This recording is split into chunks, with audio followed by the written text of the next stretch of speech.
Speaking of the Patriots, New England is going to attend Justin Fields' second pro day tomorrow. Should the Patriots be in the Justin Fields market? Let's talk this one out. The answer is yes. They absolutely should be in the Justin Fields market, and I love that Josh McDaniels is going to be there. And I would love to see New England get aggressive. Look, Fields will not be there for them at number 15. So whether it's trading up to 4 with Atlanta, whether it's trading in front of Denver, they need a quarterback. It's as simple as that. I think New England had a tremendous offseason, but they can't go to battle with Cam Newton. So, there are going to be clubs. If I'm Atlanta, I would never take a quarterback. Take Kyle Pitts and don't even think twice. Matt Ryan has a lot of football left. Detroit is an outside candidate to take a quarterback, though I think that would be a mistake. I expect Denver to take a quarterback. Obviously, that the first 3 picks in the draft are going to be quarterbacks. Bill Belichick needs to trade up for Fields, trade up for Trey Lance, trade up for Mac Jones if for some reason he's not the number 3 pick of San Francisco, or if Mac Jones is the number 3 pick of the San Francisco 49ers, get on the phone and go get Jimmy Garoppolo. This way you can keep your first-round pick. You can address another need. You must be in the quarterback business. And listen, I like Fields. I think Fields is going to be a really good player at the quarterback position.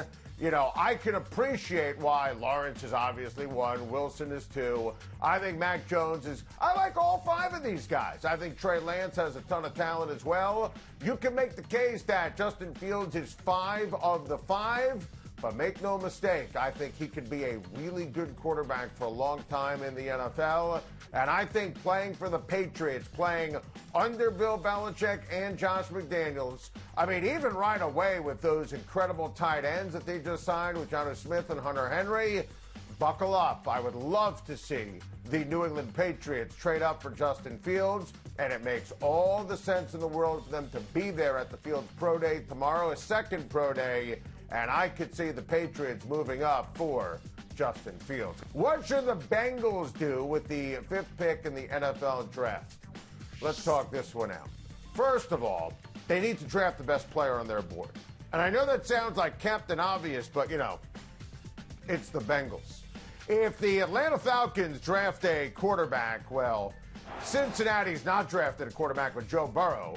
So they can have the choice of drafting this guy, Jamar Chase, who obviously was a teammate of Joe Burrow at LSU in college, or they could draft someone like Kyle Pitts, who I've called the best player in the draft. We've been screaming that for a while now. Or they have a great opportunity to draft Sewell or Slater as an offensive tackle to protect Joe Burrow. It's all about Joe Burrow, because you see at the bottom, he was sacked 32 times last year. So I also think, in talking to some general managers, there's a lot of solid tackles in this draft. So if they don't take Sewell at 5, they might be able to get a starting left tackle. They should be able to get a starting left tackle at the beginning of round number 2. I think at 5, the Bengals have a great opportunity to win the draft. They could take Pitts. If he's there, that's the pick. I would rank it this way. I would rank it Pitts, Chase, Sewell.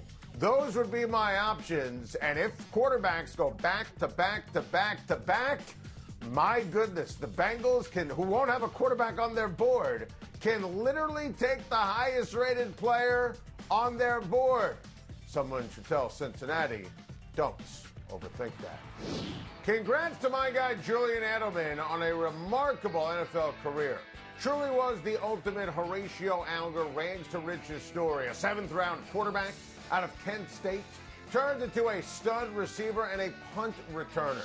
Julian Edelman had a fantastic ride as a huge part of the Patriots dynasty with a sensational knack for the big catch, the big play, in the big moment. His postseason numbers are legendary. 2nd most playoff catches in NFL history, just behind the immortal Jerry Rice. Think of all the incredible moments, the fingertip catch that was the ultimate snapshot of the Patriots' comeback in Super Bowl 51, down 28-3 to the Atlanta Falcons. I still can't believe he caught it.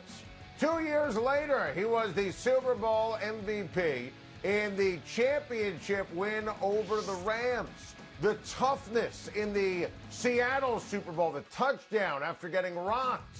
Look, it's no surprise Tom Brady took to social media to praise his close friend because Edelman was his security blanket on third down in the red zone. He was a sensational slot receiver who took over what Troy Brown and Wes Welker did before him and did it to a different level. He was better than both those guys. I'll always admire Edelman's knack for playing through pain and injury. He was a true professional, a Bill Belichick favorite with his work ethic, attitude, and execution. We'll get into his place in NFL history later, but make no mistake, he's a Patriots Hall of Famer. He's a Boston sports icon, especially when it comes to stepping up when it matters the most. Edelman said he would play until the wheels fell off. The knee told him it was time. What an exceptional NFL career. Aaron Boone knows that was needed. The Yankees' battery carried them to a needed win and mini winning streak after losing 3 in a row. And as always, it starts with Garrett Cole. Aaron Boone, spot on. It is a joy watching my guy Garrett Cole work and own the strike zone. It is a great Toronto offense, and the Jays didn't stand a chance. It was like they were swinging a wet noodle at the dish. Cole is absolutely locked in to start his second season in pinstripes, and he's going to win the Cy Young this year. And while Boone won't call Kyle Higashioka Cole's personal catcher, let's be honest here, he is, and he should be. Higashioka, the home run stroker. My favorite line from John Sterling, legendary voice, of course, of the New York Yankees. 2 more bombs last night, and look, as long as he hits, there's no reason not to have him as the catcher playing every 5th day behind Cole. And look, for the Yankees now, it's all about consistency and a winning streak. And I subscribe to the adage in baseball, momentum is your next day starting pitcher. And newbie to the team, Jameson Taillon, has looked the part. Not going to be easy tonight against Ryu and the Jays, but for a team that rightly has World Series or bust aspirations, for a team, including last night, that's been stuck in the mud offensively to start the season, a well-pitched game, a 3-game winning streak, and making Cole's domination stick would be a significant deal for the New York Yankees.